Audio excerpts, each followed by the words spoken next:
वो लौट आया है, कहीं सब सुधर तो नहीं गया? कि वो लौट आया है, सब सुधर तो नहीं गया? वो खुश भी है मुझसे, कहीं मैं गुजर तो नहीं गया?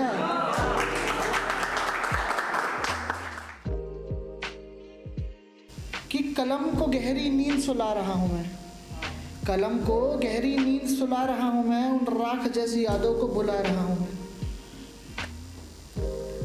अब ये है कि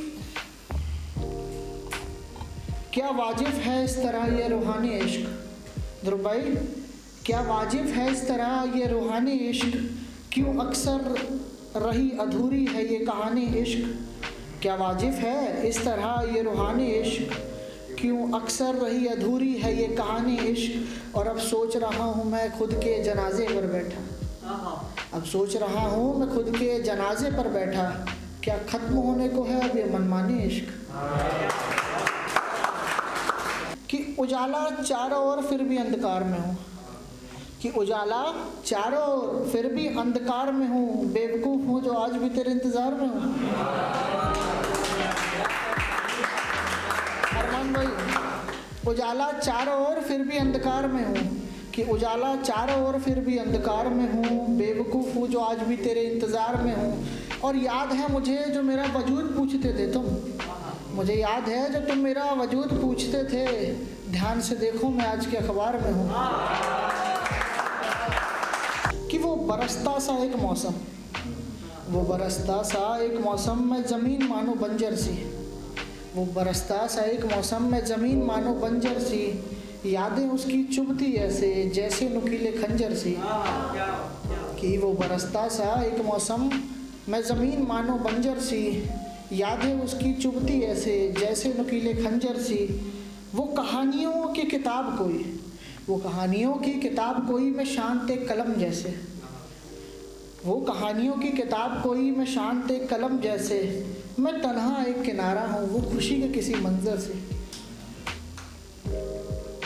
एक है कि न जाने सर चढ़ा इश्क का गुलाल क्यों है, न जाने सर चढ़ा इश्क का गुलाल क्यों है, न जाने तुझसे मिलने का मलाल क्यों है, न जाने सर चढ़ा इश्क का गुलाल क्यों है, न जाने तुझसे मिलने का मलाल क्यों है, न जाने क्यों गलतियाँ खुद की गिनवा रहा हूँ मैं, न जाने गलतियाँ क्यों खुद की गिनवा रहा हूँ मैं, न जाने स्याही का रंग लाल क्यों है।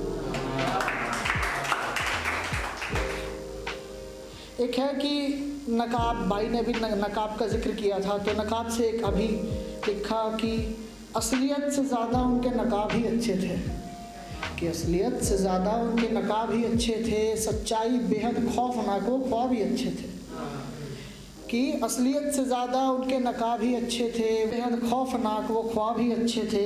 कुछ बेफिजूली ने किया हमें बर्बाद है यारों, कुछ बेफिजूली ने किया हमें बर्बाद है यारों, अब सोचते हैं हम ज़िंदगी के हिसाब ही अच्छे थे।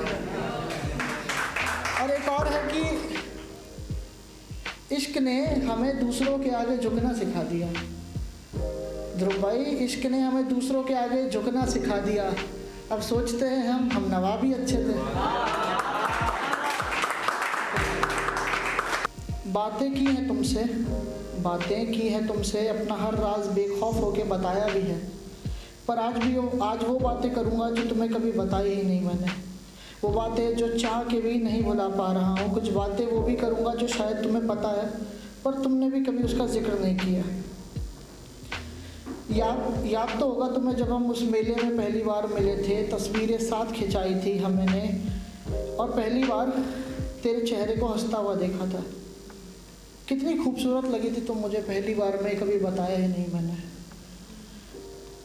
हमारी कुछ बातचीत होने पर मैंने तुम्हारी तारीफ़ की थी, पर तुमसे वो हर एक बार मुलाकात जैसे जोड़ रही थी, और जैसे एक अरसे की तलाश ख़त्म हो गई थी, जैसे मानो किसी नाव को कई साल भटकने के बाद एक किनारा मिल गया है। तुम्हें शायद याद होगा मेरे जन्मदिन पर मैंने साथ खाना खाया था, तुम कितनी खुश थी कि तुम मेरे साथ हो। यही चीज़ मेरे साथ भी थी पर मैंने कभी बताई ही नहीं। तुम्हारे चेहरे की मुस्कुराहट याद है मुझे, जब मैंने ये बताया कि मैं बहुत खुश हूँ तुमसे मिलके, पर अंदर से किसी छोटे बच्चे की तरह डरा हुआ था जब तुमसे मिलने के लिए पूछा कि कहीं तुम गलत ना समझ लो या मना ना कर दो। फिर एक रोज़ होली पे जब तुमसे बात हुई, खुश था मैं तुमसे बात करके, और जब तुमने बातों बातों में मुझसे प्यार का इजहार किया, वो पल मानो मेरी ज़िंदगी का सबसे बेहतर पलों में से एक था। बताया था तुम्हें। पर जब तुमने इजहार किया, सबसे पहले मैं घर के मंदिर में गया और झुक के शुक्रिया किया मैंने भगवान को, क्योंकि मेरी सालों की मन्नत जैसे पूरी हो गई है। तुम एक किनारा थी जहाँ ठहरने को मैं कई साल तड़पा था, पर अब शायद वो ख्वाब सच होने लगा था। शुक्रिया।